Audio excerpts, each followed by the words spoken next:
What would you do if an 8-year-old boy walked alone into the ER during a snowstorm, clutching a crying baby in his arms with no adult in sight?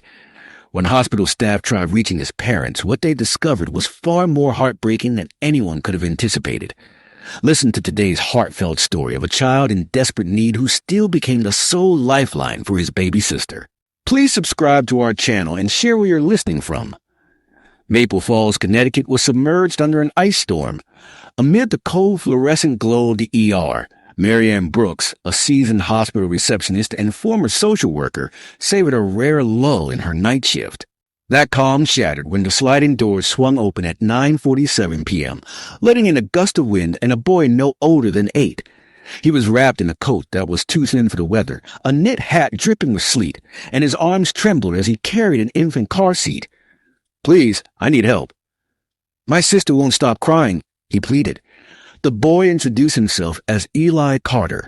The infant, 6 months old, Leah, lay red-faced and feverish. Mary Ann's instincts immediately kicked in. Something was off. While pediatric staff took Leah in, Mary Ann gently questioned Eli. His responses displayed maturity well beyond his years. His mother worked nights. His father was busy. He had walked from Maplewood Terrace over 2 miles away through a snowstorm. He had brought formula, diapers, a change of clothes, everything a parent would think to pack, except a parent. Calls to the numbers he provided went unanswered. The doctors diagnosed Leah with a severe ear infection, noting her dangerously high fever and irritability, but thankfully she was not yet in critical condition. They praised Eli for his quick thinking and awareness, noting his efforts might have prevented a far worse outcome. Despite the reassurance from the medical team, Mary Ann couldn't shake her unease. The image of the boy arriving alone in a storm haunted her. Having worked in social services long enough, she recognized the subtle signs of a child carrying a burden far beyond his age. Hospital rules mandated contacting CPS, but Dr. Patel agreed to wait until morning. Mary Ann offered to drive the children home. Maplewood Terrace appeared as bleak as the weather. The mildew-scented building, the broken elevator, the scuffed, dented door to apartment 3C. "You don't have to come in," Eli said quickly. "I have my key." "I need to explain Eli's medication to your parents," Mary Ann insisted. Inside, the apartment was dark, cluttered, with the smell of stale smoke and dirty dishes. A man stirred from a recliner. Doug Carter, his breath reeking of whiskey, mumbled, "What's going on?" When Mary Ann explained, he barely reacted. "We're fine here. I got this." Eli looked small, clutching his sister tightly. "You call me if anything happens," Mary Ann said, pressing her card into his hand. Heavy snow fell again. Mary Ann looked up from her station at 11:23 p.m., her heart sinking. Eli was soaked and shivering, this time without a car seat, just Leah wrapped in a bundle against his chest. "She won't wake up properly," he said, voice trembling. Leah burned with fever. Her breathing was ragged. The pediatric team rushed her into a room. Eli stood frozen. "Your parents?" Mary Ann asked softly. "Mom's not feeling well. Dad's not here." "I left a note in case they come back," he replied. Her stomach clenched as Dr. Harris approached with grave news. Leah had a severe sinus infection, dehydration, early signs of malnutrition. The antibiotics hadn't been administered properly. She also suffered from a painful diaper rash and had not been changed regularly. "I need to report this," the doctor said. "Let me talk to him first," Mary Ann responded. Eli sat in the waiting area, feet dangling, dark circles under his eyes. She sat beside him. "Can you tell me the truth now?" she asked. Eli lowered his gaze, his voice barely above a whisper. "Mom doesn't get out of bed," he said. "She says her heart hurts. She just lies there most days, even when Leah cries or needs feeding. Dad goes out. He says he's trying to find work, but sometimes he's gone for days. He doesn't always come back when he says he will." Mary Ann felt the air grow heavier. "And who takes care of you?" she asked gently, watching his small fingers twist in his lap. He looked up, confusion flickering in his eyes, as if the question didn't quite make sense. "I do," he said after a pause. "I take care of Leah, too. I've been doing it since she came home from the hospital. I don't mind. I just want her to be okay." With help from night guard Joe Miller, Mary Ann reviewed security footage. On both nights, Eli was seen walking through snow alone, carrying Leah, once with a car seat, once with just his arms. Twice in 1 week, Joe said softly. Where the hell are the parents? Mary Ann had already begun investigating. Diane Carter had been fired from Silverbrook Care Center 3 months earlier. Doug had been unemployed since Harbor Line Textiles shut down and now spent time and money at betting parlors. Back at Maplewood Terrace, Mary Ann knocked on the door. An elderly neighbor let her in. You here for the Carter kid? She asked. Diane Carter finally opened the door, looking hollow. Her robe was stained, her hair matted. The apartment was worse than before. Diapers on the floor, mold on dishes. They're sleeping, she said. They're at the hospital, Mary Ann replied. Your son walked there again in a storm. Diane collapsed onto the couch, her body folding like a wilted flower.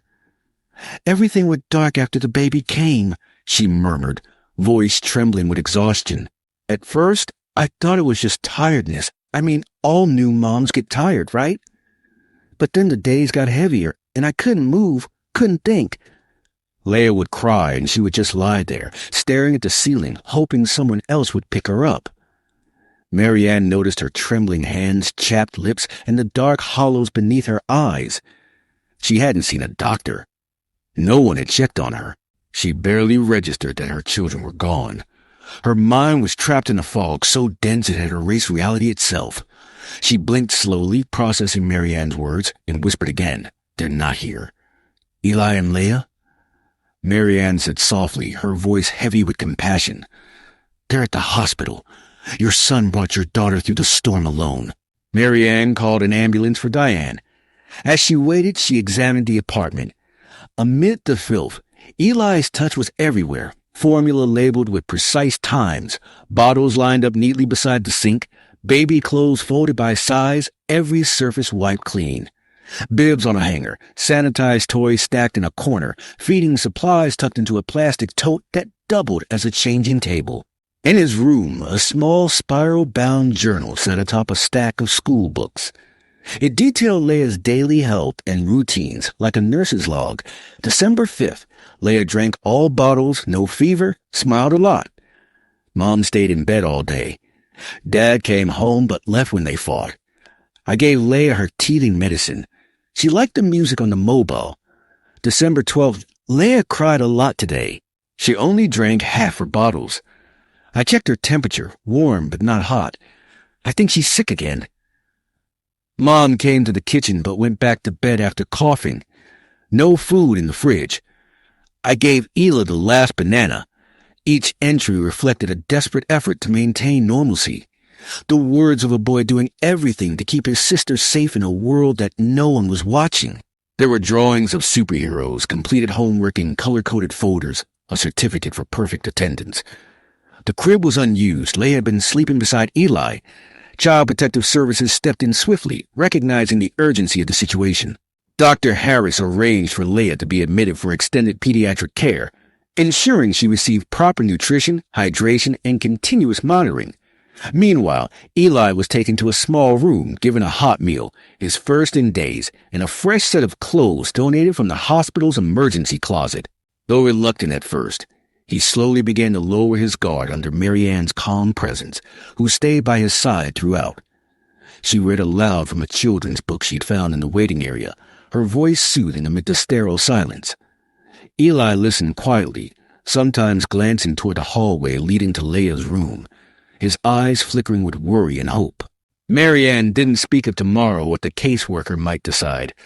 For now, she simply sat with him, an unnoticed guardian amid the chaos, offering the one thing he'd been missing for far too long, someone who truly saw him and stayed. As snow-blanketed Maple falls in a quiet, deceptive silence, one truth cut through. Eli had held his fragile world together with hands too small for the burden and a heart far too big for his age. With each bottle prepared, a diaper changed, and fever soothed, he stitched together a patchwork of safety and love for his sister, within a home that offered none.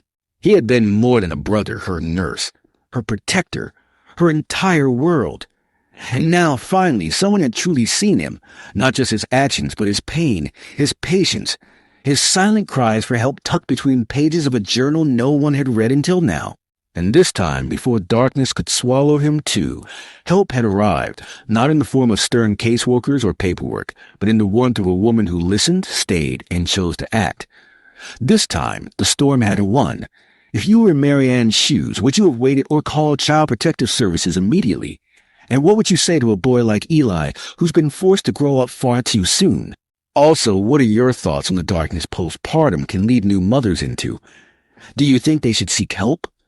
Share your thoughts in the comments below. Thank you for tuning into Storyline Narratives once again. Your support truly means the world to our channel. Please subscribe for more such stories daily.